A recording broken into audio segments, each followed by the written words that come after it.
world-class means you can do it all. Like, you have to have exceptional knowledge and ability to create. You have to have exceptional care and, bedside manner. You need to have, with that great, huge knowledge base that you have, and with this deep care, that's what is going to allow you to actually listen to customer, inputs and feedback and what's happening, and then pull from your big database of knowledge to make the appropriate change and get that person on the path to success more quickly.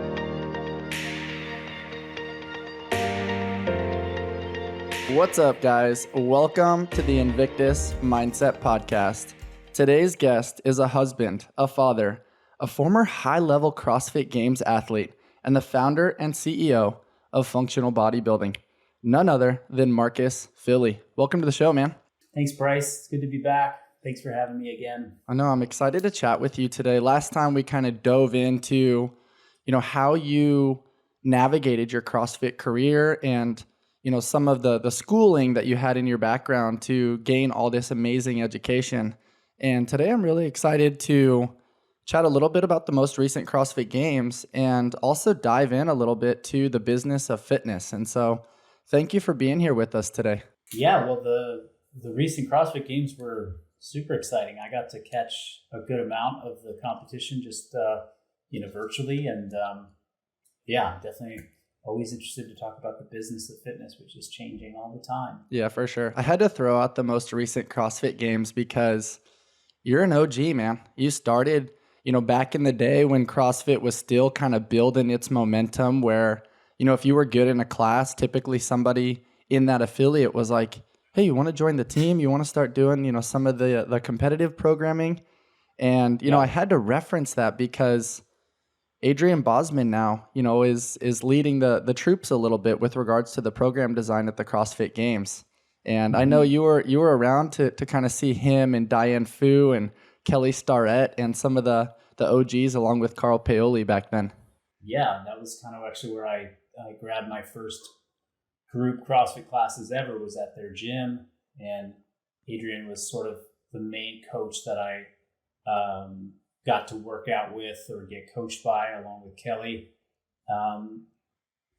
It's definitely interesting to see that come full circle. And, I think it's probably good at this stage of CrossFit that, they're just reconnecting with the roots of what the community, what the affiliates are about, how it all started. Yeah, for sure. When you see the gentle innovation within program design and, them traversing on the parallel bars and a little bit of variance with the jump rope skills, what were your thoughts, seeing some of those things that I'm sure you played with and practiced in your early phases, but kind of were pushed out of the way in the last few years with the program design at the CrossFit Games?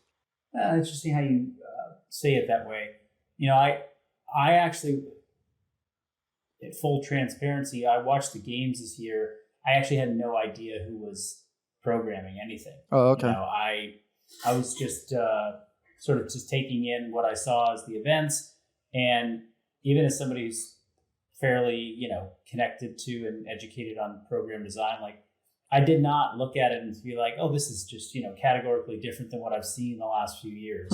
I think that there was a big narrative that they probably told about Adrian being the person that was, writing the programming and his story and going back to the roots. And, they took something like the parallel bars and they made a big highlight of it. And they said, oh, look at this journal entry from back in 2007 or whatever. It's just storytelling to get people to accept and adopt changes. But, for the person that's the average person watching the games, it's all the same. They're just like, oh, it's just, a bunch of stuff, and they're all jacked and people running fast and lifting heavy stuff. And there were some cool events, but there's cool events every year. And I think Dave has done a good job in years past, and he's made mistakes. And this year, Adrian did a good job, and they made mistakes. Mm-hmm. And they're just going to have to keep evolving, but I guess I'm now looking at it more from we're going to talk about the business of this. It's from a business perspective, what makes the sport succeed? What makes the what gets more people interested in doing CrossFit or functional fitness, right? There has to be, it has to be very visually appealing, and people need to like love watching it. It has to be a good for spectatorship. It can't just be about the best test of fitness, because the double cross was like a cool skill, but it was just didn't play out well for viewing. Like it was, on tired legs, it was too quick of a skill to adapt and to adopt to, that like most competitors just couldn't do any of it, and the ones that were good at it, like didn't even get a chance because of the way the formatting worked. And so I don't know, that's sort of what I view it as. Like, we want people to tune in. We want people to be excited about it. We want people to be like, hey, I want to go and try this. And then they find their way to a CrossFit box, or they look up functional bodybuilding, or they make it into this sphere of training and movement practice that is what we have seen help so many people over the past decade. For sure. What I'm hearing there too, Kobe had a really cool statement, which was, one of the motivating factors for somebody that's a high performer is to inspire the next generation. And if you do things, on a high level platform like the CrossFit Games, you want to do things that people can potentially emulate, that look not too scary to the average population, so they can try to go practice it in their gym or at the park or things like that. And I'm curious, Marcus, like obviously things have evolved very, very differently now in the CrossFit landscape, but early on, when you were kind of finishing up Division I soccer, what made CrossFit appealing to you at the time as somebody from the outside kind of looking to get a foot in the door? I think probably what was interesting to me from the outside looking in was the whole concept around elite fitness certainly spoke to me. And then seeing the examples of people doing things physically that I was just not anywhere close to capable of doing. So I wanted to have something to chase that was not so far ahead of me that I was like, I couldn't imagine doing it, but I certainly I knew it was clear to me I had room to improve. Mm-hmm. So the gap between me and the people who were like being featured on the Journal in 2008, was significant enough for me to be like, whoa, like there's somebody doing something that I've never even considered doing. But it wasn't so far that I was like, I can never get there. Mm-hmm. And then, just the multidisciplinary approach of CrossFit, combining things, was something that really appealed to me because I already did all of the component parts, or very many of the component parts. I just hadn't ever considered, putting them together. Yeah, those two things really are what drove me, and I don't believe that's what drives the majority of people out there, that they're like, I see somebody doing something, I know I can achieve that, and I want to achieve that. Nowadays people are seeing this big disparity and this big gap between general population fitness and what elite athletes are doing, and that just becomes a sort of like, I'll never get there, and we don't want to set that. I don't believe that's what we want. We don't want to set that up where people feel like this is an untouchable method or approach towards fitness. I couldn't possibly do that. Yeah, for sure. I love that you touched on the kind of the segmenting. I've heard you talk about that before. And, back in the day, you look at traditional fitness and it's like, 5 sets of 8 to 12. And then you move on to the next exercise and it's 5 sets of 8 to 12. And then cardio was completely separate. You didn't typically see, things mixed. This episode is brought to you by Mush. My friends over at Mush created an incredibly cool product of ready-to-eat overnight oats. And for those of you that listen to the podcast often, simplicity is the ultimate sophistication. And Mush has done just that, as their products have no more than 7 clean ingredients that are dairy-free, gluten-free, with no added sugar.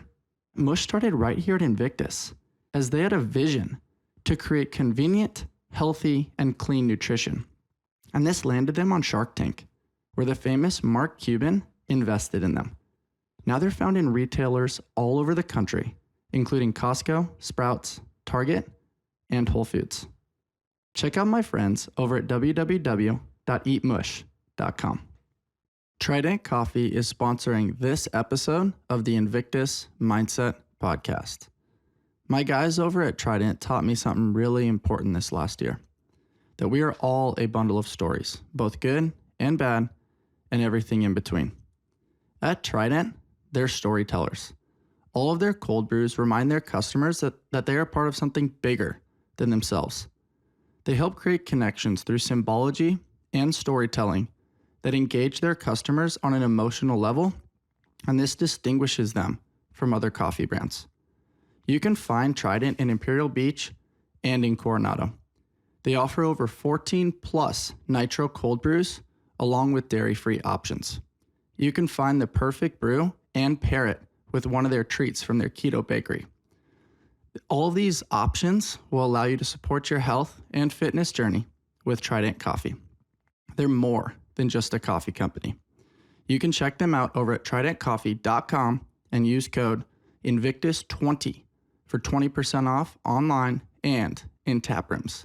Once again, that's tridentcoffee.com. Use code Invictus20 for 20% off online and in tap rooms. Take your coffee experience to the next level. Two important factors for us over at Invictus Mindset are true care and attention to detail. My friends over at RX Smart Gear have been bringing innovative fitness tools to the market since 2009. From their award-winning Evo speed ropes to their amazing gymnastics grips to their line of inflatable fitness equipment, they're constantly looking to problem solve within the fitness industry. They're always allowing us to have our gear work for us rather than against us. Hop on over to RX Smart Gear and use discount code Invictus Mindset to shop their latest cutting-edge gear. Have your gear work with you and not against you. CrossFit kind of led with the methodology from Greg Glassman, and then you kind of most recently, within the last few years, have brought in this element of functional bodybuilding where you combined elements of cardio with things that aren't just like multi-joint functional movements for capacity, but also really good contractions. And sometimes it's rep ranges where maybe it's 6 to 8 reps with a tempo in what would be traditionally considered a Metcon, as opposed to rep chasing where mechanics and form and intention can kind of dissolve away. Will you touch on that a little bit? Just this element of, in the CrossFit space, mixing things, and then how you've evolved that a little bit into something that you think is a little bit more applicable to a larger audience. Wow. I mean, I just like the way that you just described it. That was so beautiful. I'm like, why don't you just take this over? And I think you understand it very well. Look, the concept of bringing different disciplines together and rather than segmenting training is, number one, it's just very fun and appealing to people. It's like, hey, this is the antithesis of boring. It's like we're doing lots of different things. If the intention then becomes on top of that to do it with maximal intensity, I think what you alluded to is that, form, quality of contractions, things can start to dissolve away a bit in exchange for chasing intensity, which was basically being sold to us as the recipe towards improved capacity, or at least the recipe to achieve elite capacity. Now, to just improve capacity, you can really be much more thoughtful about how you dose intensity, and you don't have to chase maximal intensity all the time.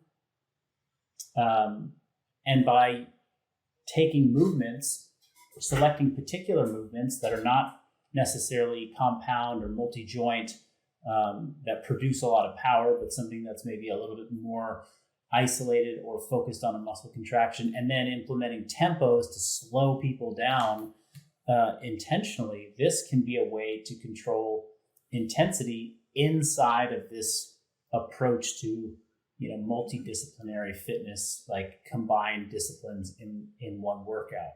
That's kind of where I sort of have built a lot of my thoughts and ideas in functional bodybuilding is basically we experienced and we coached what max intensity was.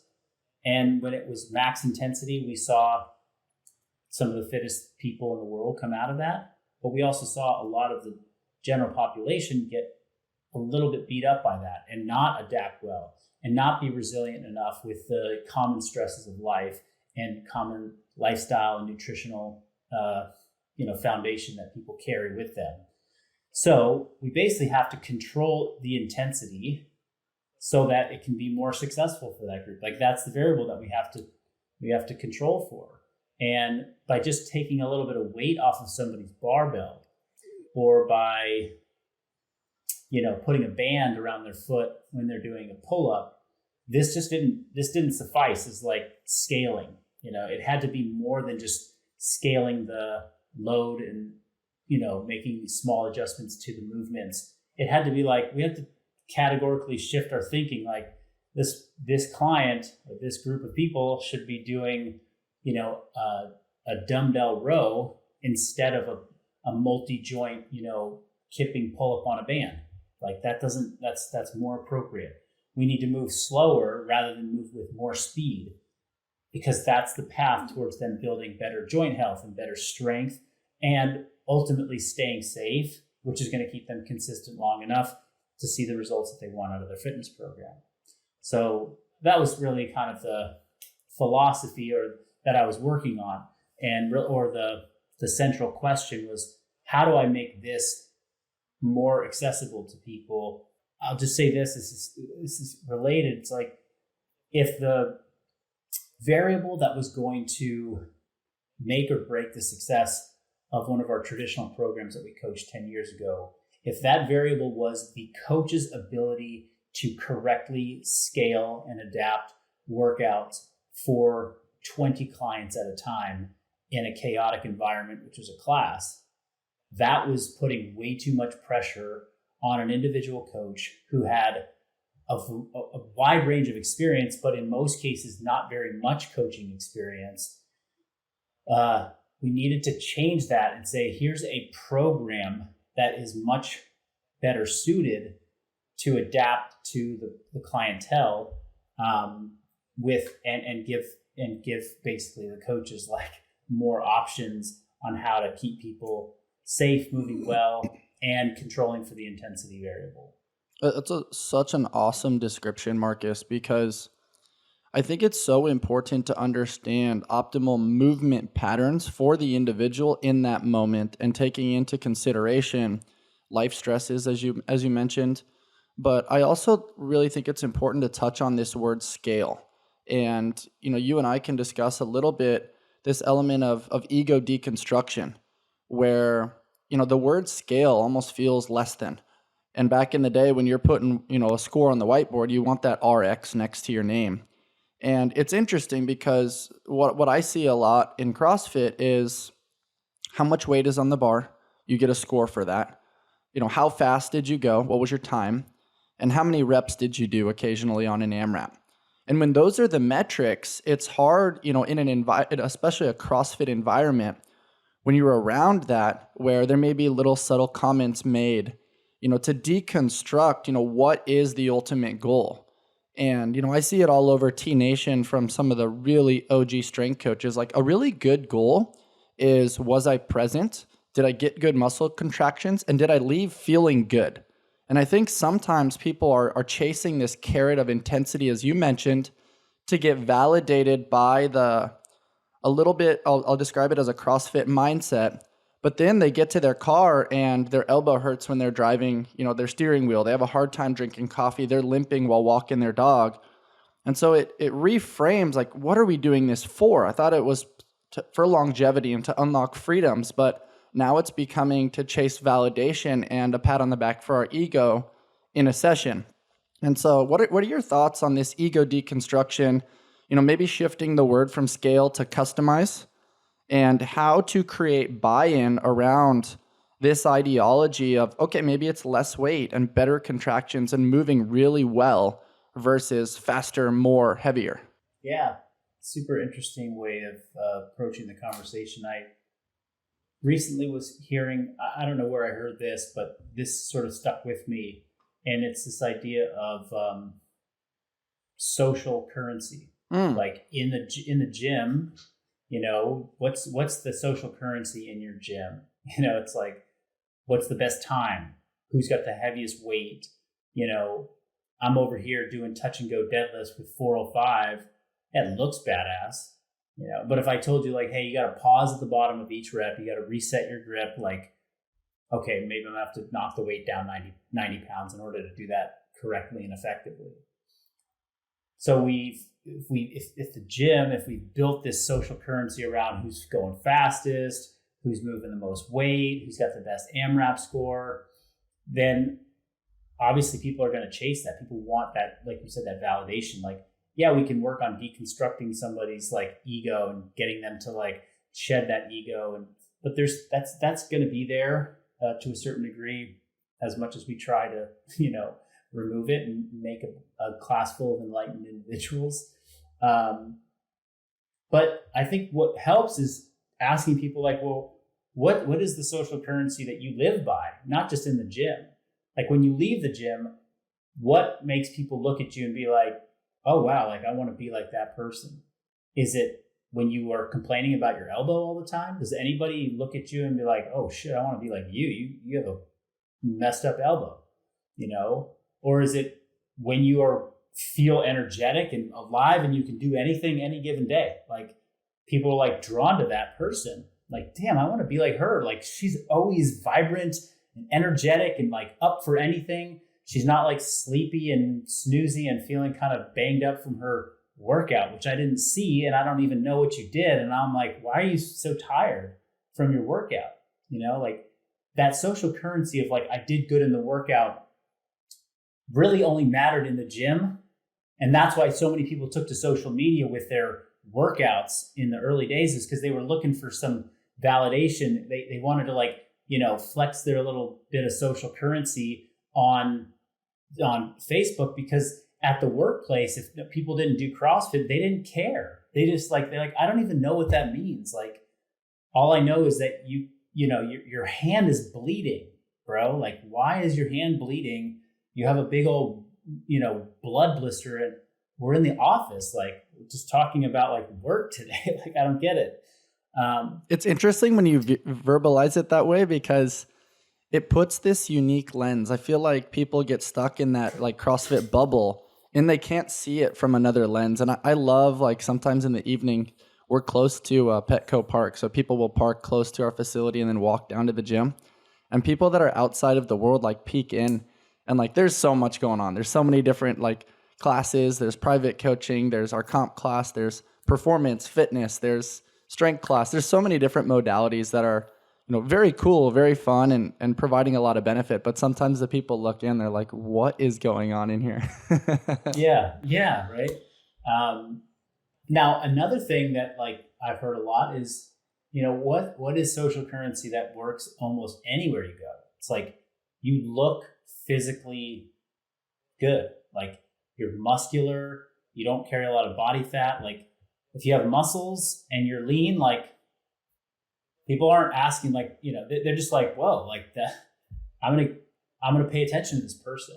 You know, it's a sign that like I don't know, that carries weight in a lot of different circles. I agree. And so when you see the person in the gym who is crushing weights, who can move fast, who can, you know, do certain things, but they don't have good muscle mass, like they're still carrying around excess body fat. They haven't like addressed the stuff that matters to really move the needle in terms of what their body looks like visually, aesthetically. Then it can start to like, it begs the question, like, I'm over here chasing all of these things, these ego driven like metrics of, you know, success in the gym, but it's not translating to me being more jacked or more ripped or, you know, have more muscle or lose body fat. Like, so that could actually start to plant the seed in someone's mind, like, oh, maybe this isn't the best approach for me. Like, what is a better approach to achieving the body that I want, the social currency that I want to have in the rest of my day? So I talked about having good energy, being present, being in a good mood, like not complaining about injuries, looking the way you want to look. Like, are all of those things happening outside of the gym? Or is that hour in the gym where you performed really well and you got a good score and you felt good about your PR, does that end when you leave the gym? Does that good feeling, does that high? And does it carry to the rest of your life? And if that's the case, then that's why people are so hooked and addicted to going back to the gym for that validation, where it's like, remember, the gym was supposed to be a tool to make the rest of your life feel awesome. And so if the only place you're getting that validation is when you go to the gym and somebody's like, nice job. Like, I'm not saying there's anything wrong with that. We want to have communities that support, and make us feel good about ourselves. But you also have this other life that has a whole different, set of community. And this is why it became so cultish, was that like people were only finding validation inside this community, where outside of it, people just didn't understand. And then it was like, I don't want to like close myself off to the rest of life. Yeah, I think that's really important to touch on how, fitness, in my humble opinion, is a vessel to seek edges, pursue your peak expression, and, help support all the different spokes within the wheel of life. And, I also want to touch a little bit on this all or nothing thinking, because I do think there's a lot of people that train for vanity and sanity.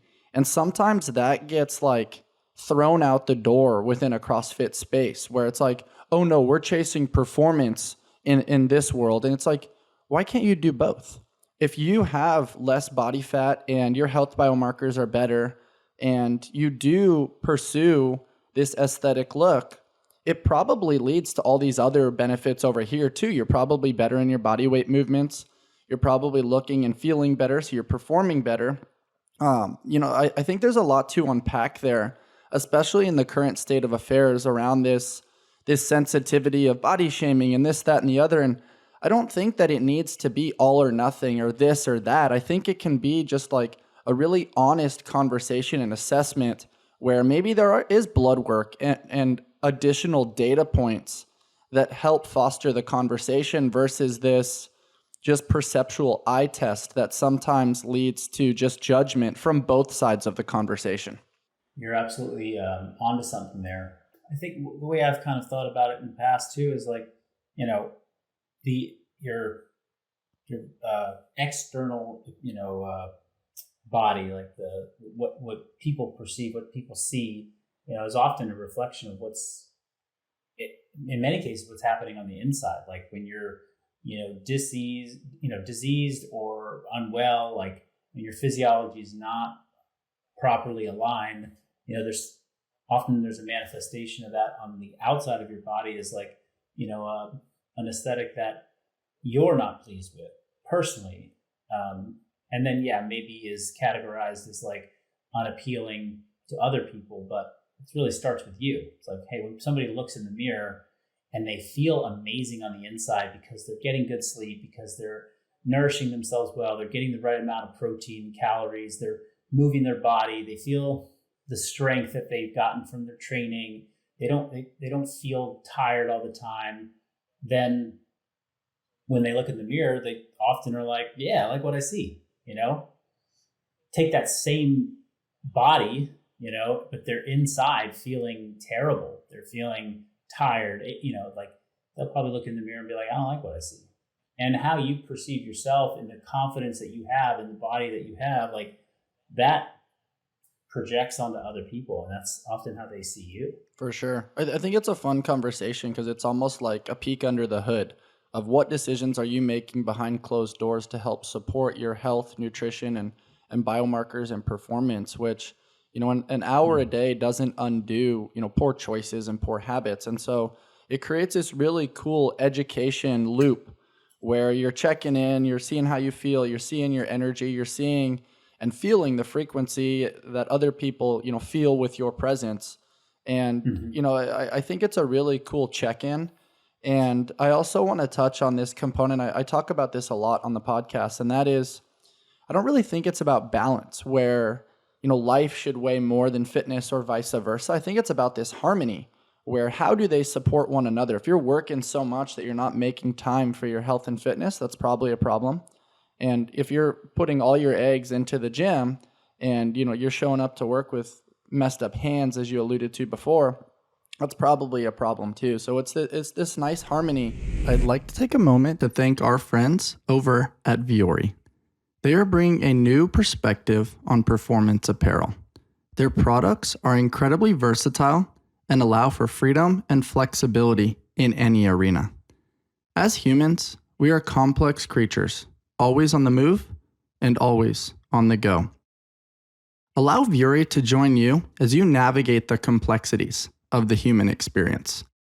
Whether you are training, adventuring, lounging, traveling, or attending meetings, Vuori has options to suit your active lifestyle. My personal favorites are the men's core short and their line of Ponto performance products, which are so incredibly soft. Check these guys out over at vuori.com/Invictus Mindset for 20% off your very first purchase and free shipping.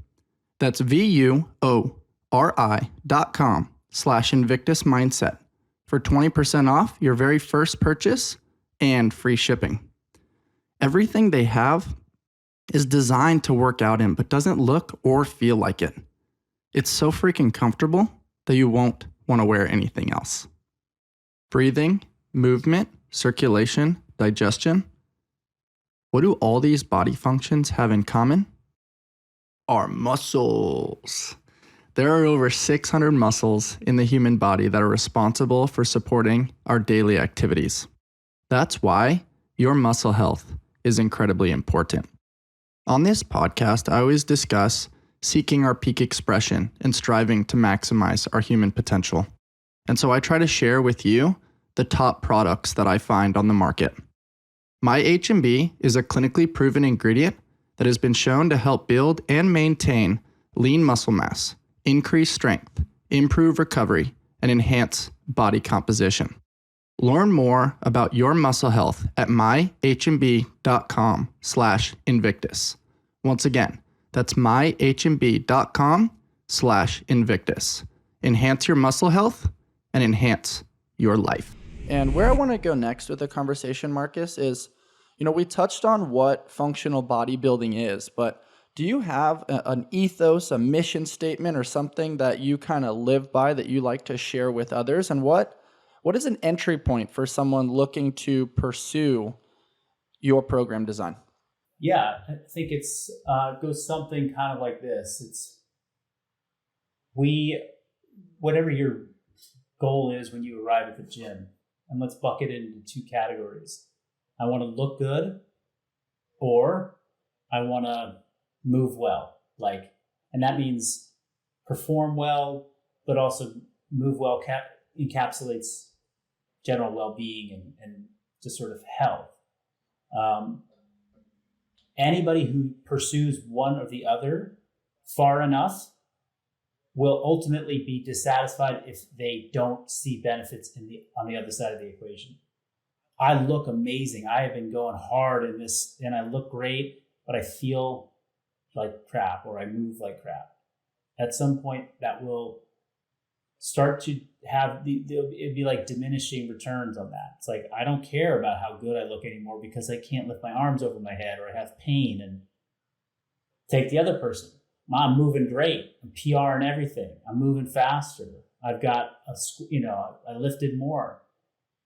2 years go by. I still have a gut. I still haven't lost belly fat. What's up with that? That's not feeling good anymore. I don't want that anymore. It's the validation of having the fastest Diane time in the room isn't working for me because I'm not changing my body aesthetically the way I want. So this is the look good, move well sort of philosophy of functional bodybuilding, which is we want people to move well, and we want this to support their well-being, and we don't want to neglect that aesthetic changes or changing our form, our physical form, with good training methods and good training principles is something that's very important and valid too. For sure. This is a little bit of a broad and inclusive question, but it's honestly mostly out of curiosity. How would you kind of blanket statement what traditional program design looks like? Traditionally, you guys have more of like a narrow focus, from what I understand, of like individual and customized approaches, but you do offer wide range programs as well. How would you describe the program design, the total volume, and the time within the gym for a session? It's highly variable. My hope is that we create a method or a training methodology or approach that is very clear what the different elements of our training are there for. This type of resistance training formats, these formats that we use are great for hypertrophy. These types of formats that we use are great for building top end strength. These conditioning formats are really good for moderate to low level cardiovascular, health and endurance. These formats are better for moderate to higher threshold, aerobic power. Okay, great. Now people understand what these things are. And the goal of this training within functional bodybuilding is to help somebody recomposition their body, lose body fat, or build some muscle.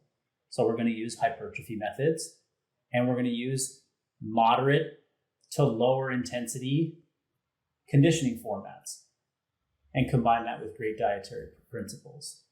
That's super cool.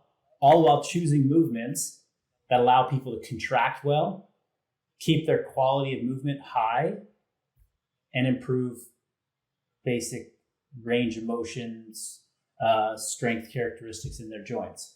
That's the win.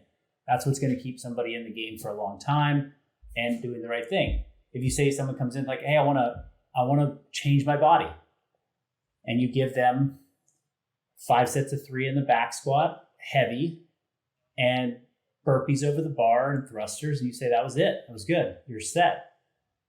That will likely not be the best path for that person to change their body.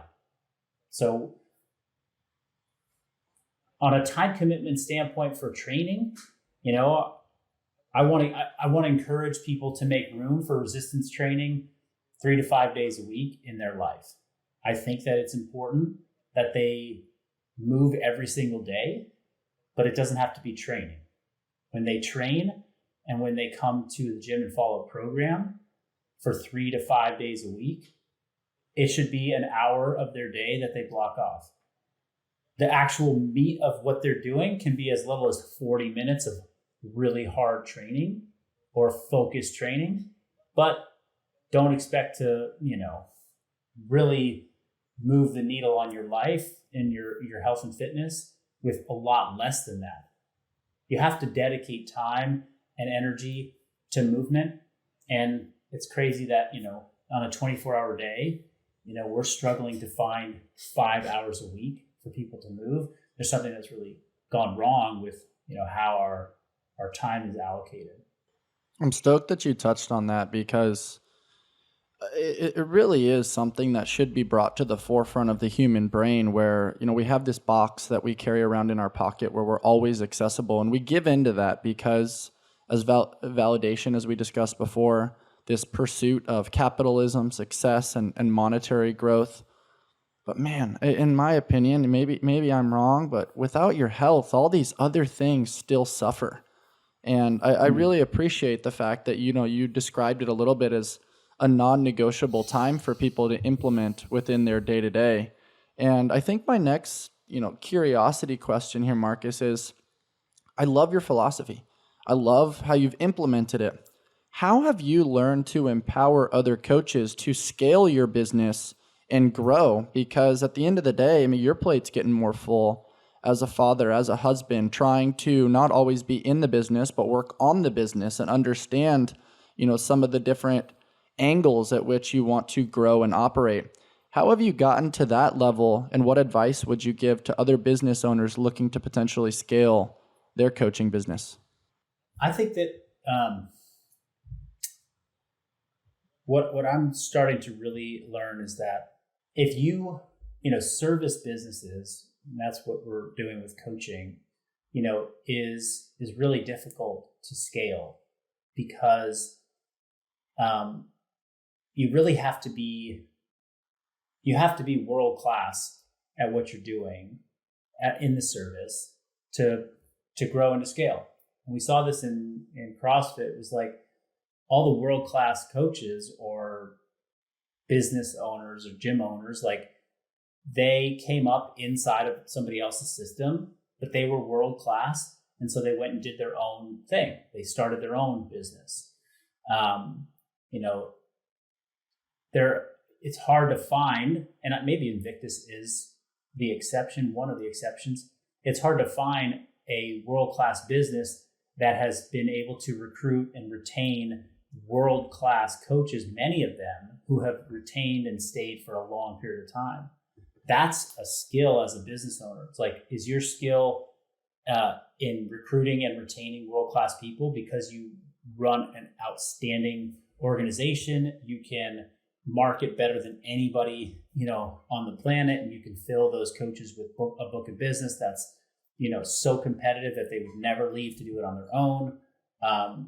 You have to really decide, like, what is your major skill in this? And if it's being a world-class coach, then you need to find a way to build a world-class coaching system that is reliant upon yourself and not as reliant upon other coaches to fulfill, because those other coaches are not world-class, and then the customer won't experience world-class service. So I think it's a challenge to decide, like, which direction do you go? Do you hire mid-level coaches and then you're the best at coaching them to become world-class? Like, are you a great teacher? Okay, then that's your niche. Are you great at just recruiting the best coaches in the world because you have the best business model and you can pay them the best and you have the best marketing? Or are you just a great coach, in which case maybe you want to just build a great coaching service and then hire people who can come in and essentially just, they're there to just execute on your vision, and you have the program, and then the other coaches or the other people that you hire are simply there to make sure that your customers are doing what you said to do correctly. It's like you have assistant coaches while you're the head coach. And so those are like really three different ways that, somebody could think about scaling. I believe, and it depends on the type of, service. Are you selling a one-to-many program, which is something that I do. I have a subscription program people sign up to. I'm the coach. I write the program. I dictate kind of where this is going. And then I have to have people that work, assistant coaches that are there to ensure that customers are doing it correctly. They don't have to be able to write the programs well. They don't have to be able to troubleshoot, all of the challenges. They can just take from what I've shared with them, like, this is how we navigate this problem, and they could walk people through the steps of navigating that problem. And that person that is working underneath me is the right person for that role, is somebody who's, they're eager to learn. They don't see themselves as developing their own business. They appreciate having consistency in work. They could work on a salary, and they can just execute on somebody's vision because they're bought in on what I believe, versus do I hire 5 coaches to take on, these hundreds of individual clients that we get. And those 5 coaches, I need to be able to train them extremely well to become world-class coaches so that they deliver a level of service that is equal to, if not better than, what I could give those individual clients had I been working with them.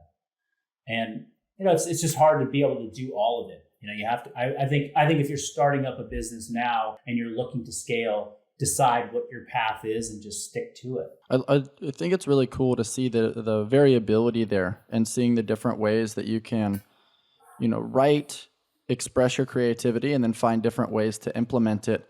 Another thing that I think is really cool is, I'm going to probably chop this up a little bit with regards to our education system, but I feel like a lot of education is telling you what to think versus teaching you how to think.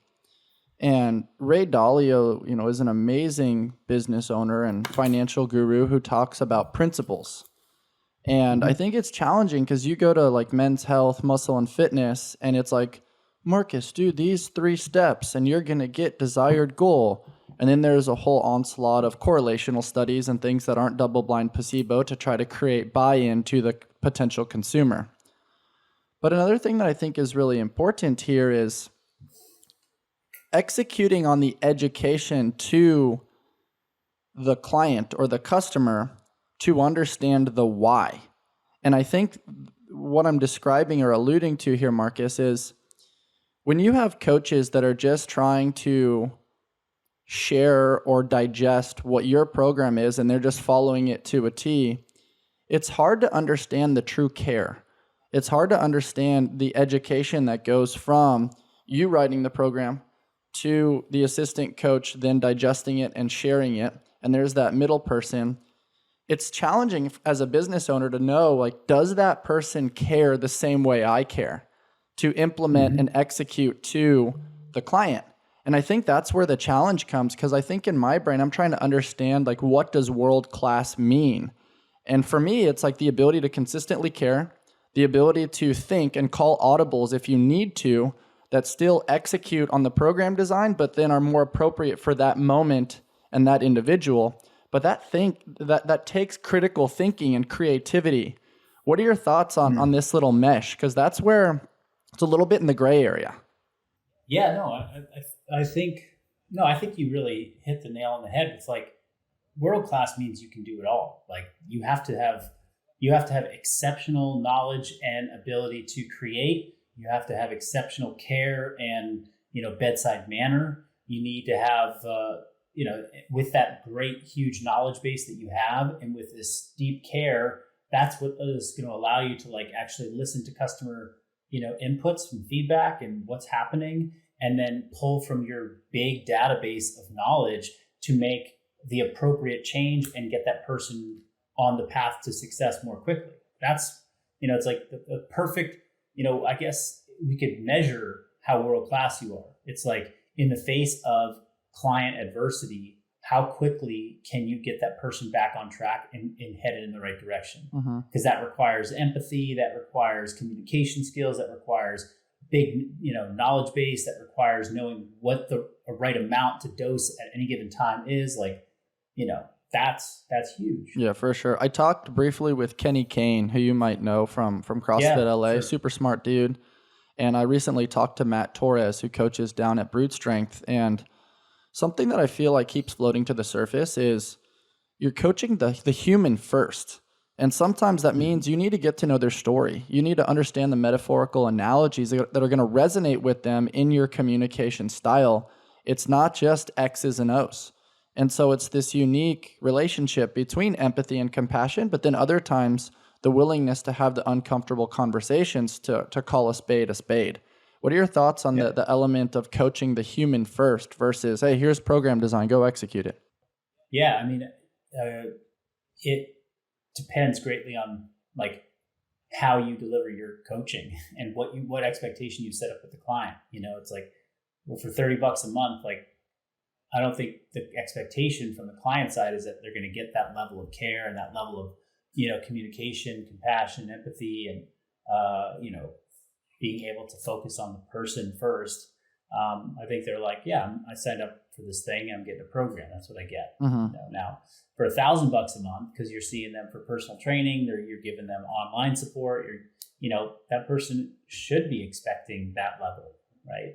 And I believe that the more the expectation is upon like great human interaction, that just means that coach has to be more available, which means more time investment which means a higher price point, which means more dollar value, and that just is kind of separating what the fitness business landscape looks like. Yeah. Are people going for like kind of buying fitness as this like, commodity? Or are they buying a relationship to somebody? Now, as we advance in and evolve in, technology, and I think that the commodity fitness products that are out there are going to start to have a lot more human connection to them and a lot more human touch, just because we'll be able to, scale it better. I mean, one simple, technology advancement was once upon a time, we coached individuals online through a series of emails and spreadsheets and phone calls and text messages.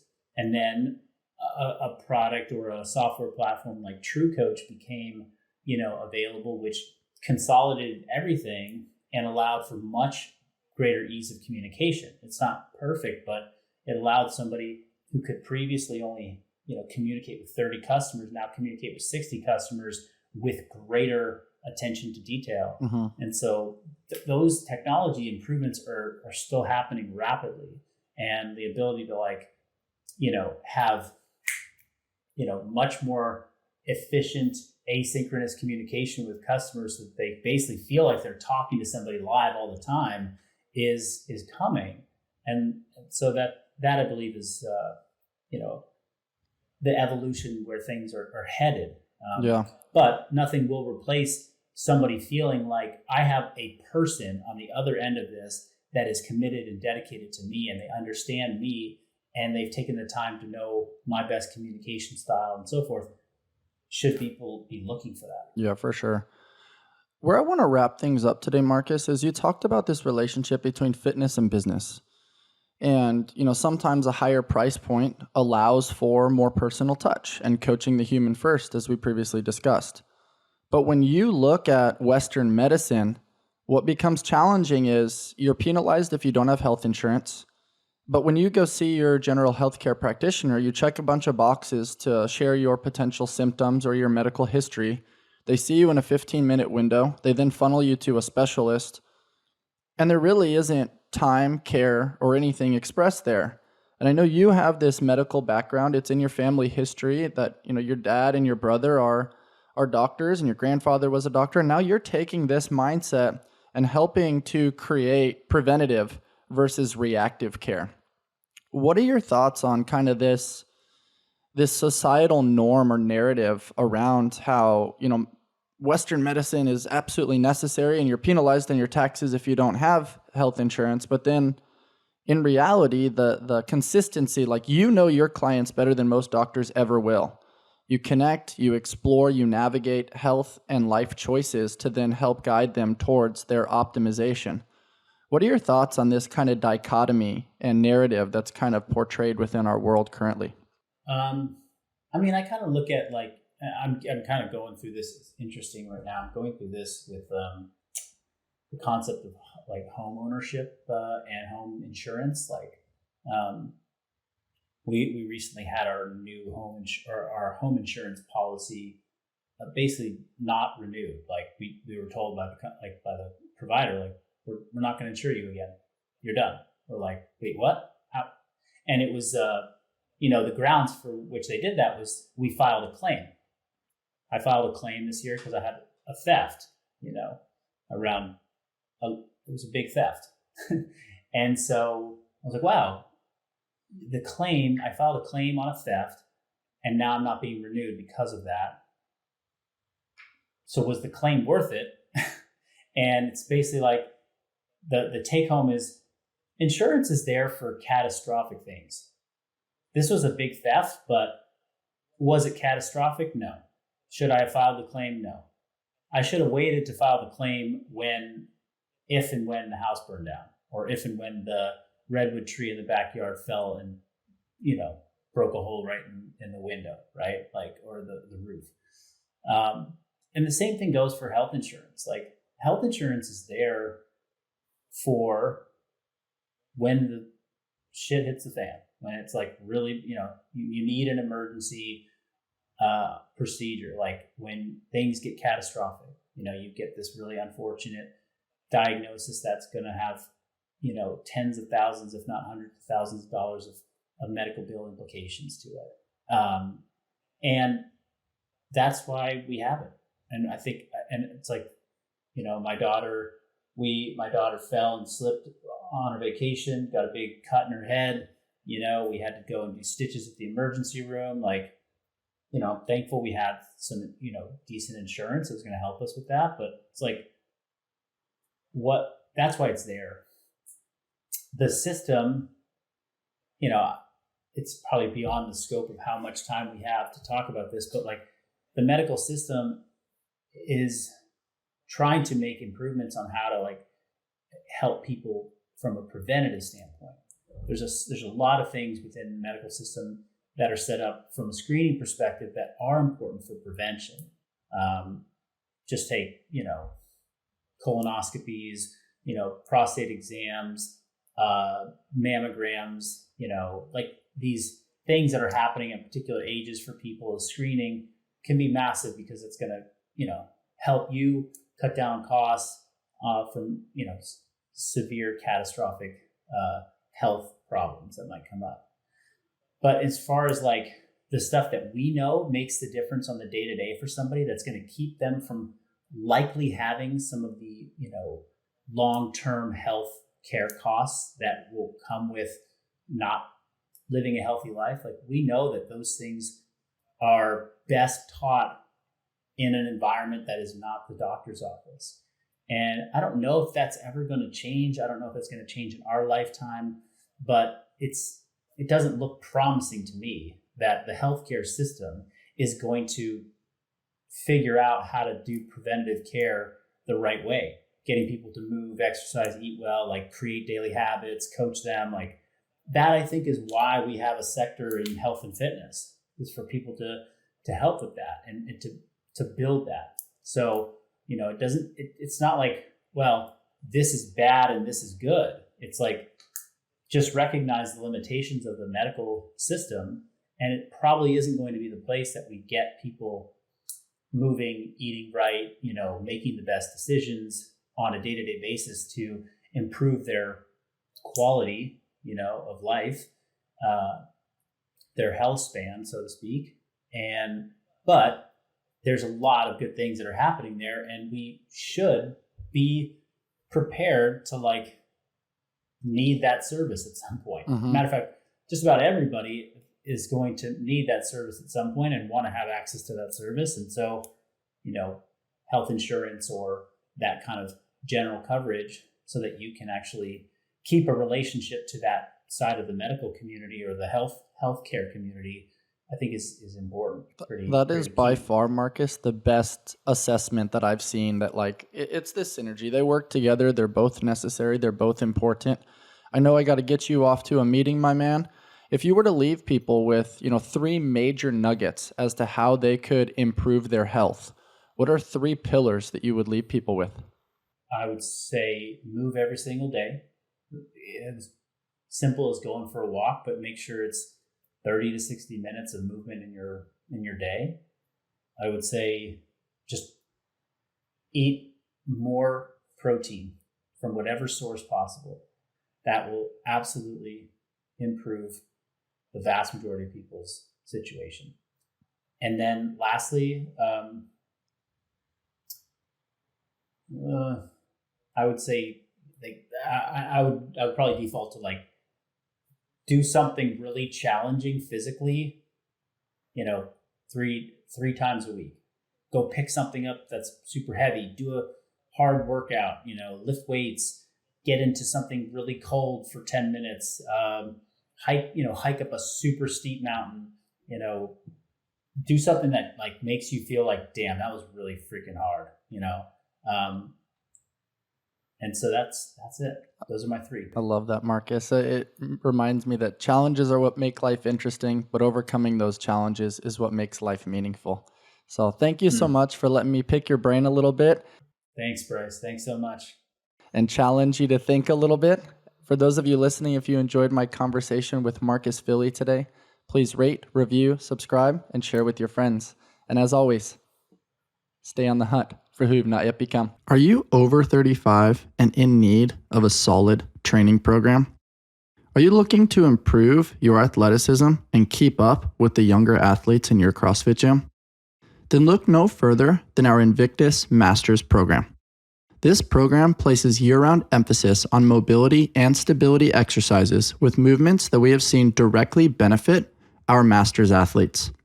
Our program is led by Nicole DeHart and offers a training program designed specifically for Masters athletes who are looking to compete at a higher level in the sport of CrossFit. Some of our top Masters athletes in the world train with us, including CrossFit Games champion Kevin Kester, Matt Beals, and Pat Sprague. You can learn more about their stories and the Invictus Masters program by checking out their episodes right here on the Invictus Mindset Podcast. If you'd like more information about the current training cycle or to join the Invictus Masters program, please email Nicole at invictusathlete.com. That's NICHOLE at invictusathlete.com. Breathing, movement, circulation, digestion. What do all these body functions have in common? Our muscles. There are over 600 muscles in the human body that are responsible for supporting our daily activities. That's why your muscle health is incredibly important. On this podcast, I always discuss seeking our peak expression and striving to maximize our human potential. And so I try to share with you the top products that I find on the market. My H&B is a clinically proven ingredient that has been shown to help build and maintain lean muscle mass, increase strength, improve recovery, and enhance body composition. Learn more about your muscle health at myhmb.com/Invictus. Once again, that's myhmb.com/Invictus. Enhance your muscle health and enhance your life.